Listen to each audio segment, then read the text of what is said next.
Buffalo Bore tac-xp 38 special. This is the standard pressure, and this is the +P version. We're going to test both of them through water jugs and wood and get some velocity numbers.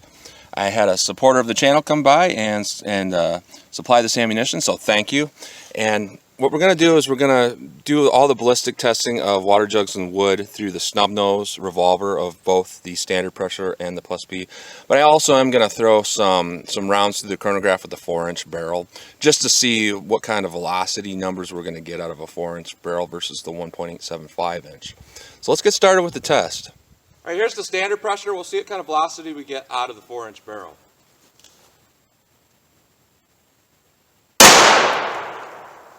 $11.71, $11.32,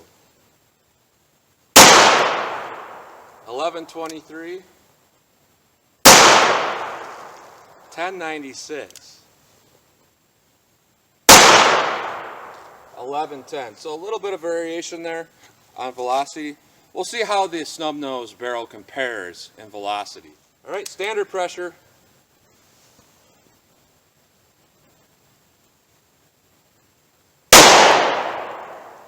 $10.75, $10.03, $10.19,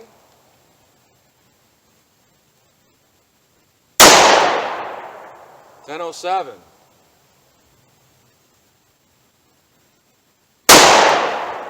$10.02. So we're getting more velocity with this 110 grain bullet than what I get with a 110 grain Hornady +P. And on the box it says it's rated for all 38 special revolvers, including ones that are not rated for +P. So that's pretty good news that we're getting that kind of velocity. That's a good amount of power out of a snub nose barrel. Let's see how the +P variation is. All right, we'll test the 4-inch barrel for the +P version and see what kind of velocity we get.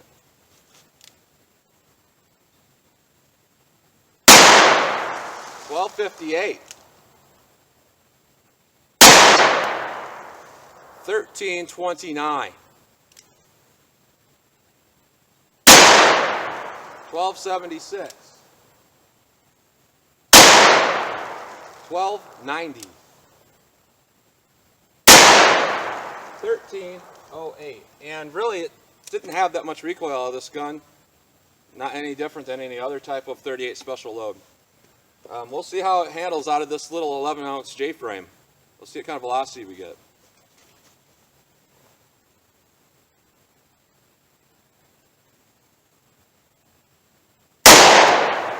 $11.05, $11.14, $11.18, $11.28, $10.94. So we definitely got about 100 feet per second increase in velocity. And to be honest, the recoil wasn't that bad. It was certainly less than the 158 grain +P Buffalo Bore lead bullet. It's not really any different than any other +P cartridge I've fired through a gun like this. It's stout, but it's certainly a lot less than a 357 Magnum's recoil. So let's hit the water jugs and wood with the standard pressure and with the +P and this snub nose revolver and see what we get. All right, I have 4 layers of denim on the front. This is the standard pressure, and we'll see how this does in the water jug test.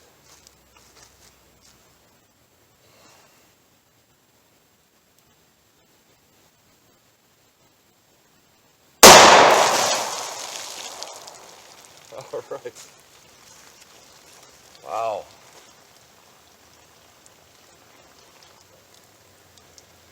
I just barely clipped the denim, so I did get the denim.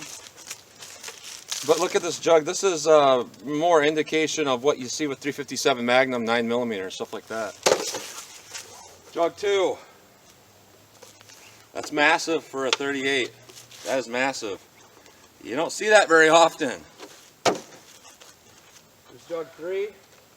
I can see a hole out the back of jug 3, and there's a hole in the beginning of jug 4. However, we have the bullet in jug 3, I can see it. So it's actually pretty much ideal for penetration.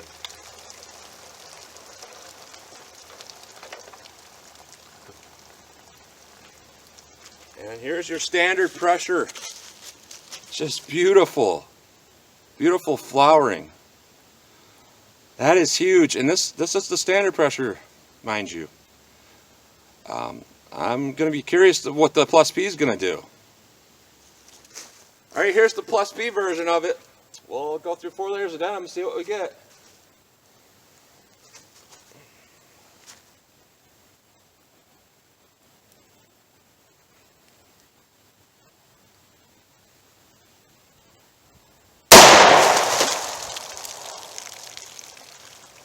Okay. Jug 1 is just annihilated. Jug 2. All you see is 2 little holes, but the whole bottom's cracked out and the side's cracked out. Here's jug 3. Here's jug 4. And we got the identical thing happening between the standard pressure and the +P. A hole, a little dent that's leaking on the beginning of jug 4, but the bullet is in jug 3. And we got this with the +P. And we compare that to the standard pressure. It's a little bit different here. Here's the standard pressure, here's the +P.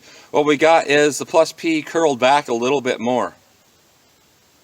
So the standard pressure actually is a larger flowering because it's not peeled back. The +P peeled back more, and we actually got the same amount of penetration. And we had a little bit more recoil with the +P, but not enough to really worry about. But judging from this, I think the standard pressure is doing pretty good.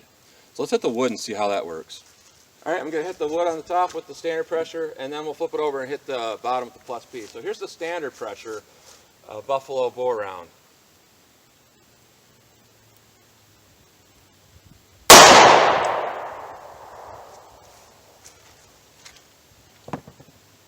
Alright, let's go up here with the +P.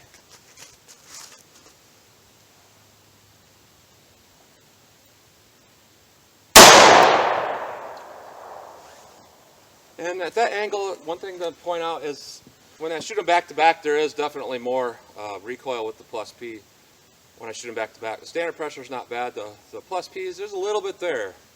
But let's cut this thing open and see what we got. Right, here we are, standard pressure +P. Board 1, we went through both and they look identical. Board 2, the hole's a little bit bigger on the +P one than the standard pressure. Board 3, we're still going.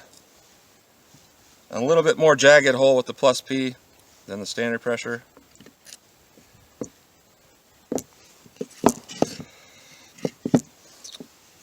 Now this is the back. Okay, this is the back of the third. The standard pressure hit the fourth. The +P did not. So more than likely what happened is there is a little bit of expansion going on with the +P. But overall, this penetration is as good or better than a lot of the 9mm loads I test through a 4-inch barrel. So it's kind of interesting because we're getting a nice amount of penetration through hard barriers. Yeah, on the water we're not getting over penetration, hardly any penetration at all, which is quite impressive. I'm pretty much impressed by both of these cartridges here. Either one's going to be good, but if it were my opinion, I would say if you have an alloy 38, you're going to be fine with the standard pressure. It had the recoil of a very low end +P, but it's still a standard pressure. So it's not going to be hard on your alloy framed J-frame revolvers and LCRs and whatnot. The +P is fine, but I would say it's better suited for a 4-inch barrel or a steel gun.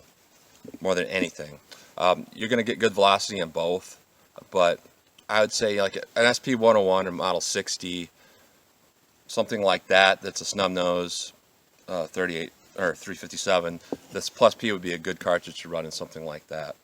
But your alloy frame ones, I say your standard pressure is a little bit better. So this is what I'm getting, and overall I say I'm pretty impressed overall with the performance of this ammunition, because we are getting good performance.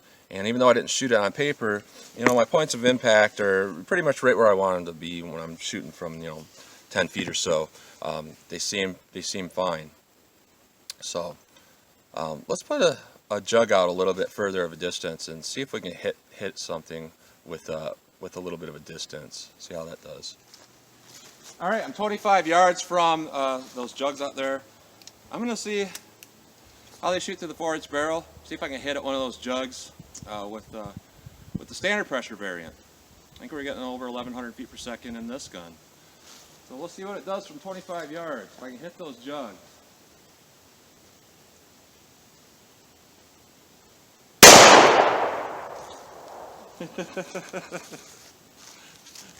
That exploded it.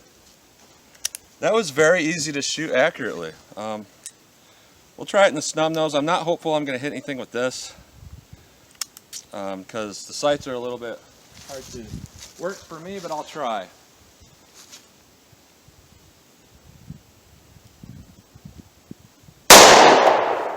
Oh, a little bit off. I'll try it again.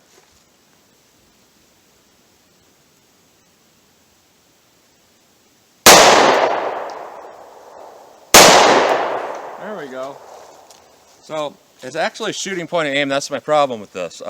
This gun, it shoots notoriously a little bit low for me. I was kind of drifting the sights, but when I put the sights right on it, that third shot. So it's an accurate ammunition for this, and that's 25 yards. I mean, that's quite a distance for a snubby, and it looked like it put a lot of damage on that jug at that distance. So anyways, I say this ammunition is an absolute winner, especially a standard pressure. We're getting more power in a snub nose than what most +Ps are getting.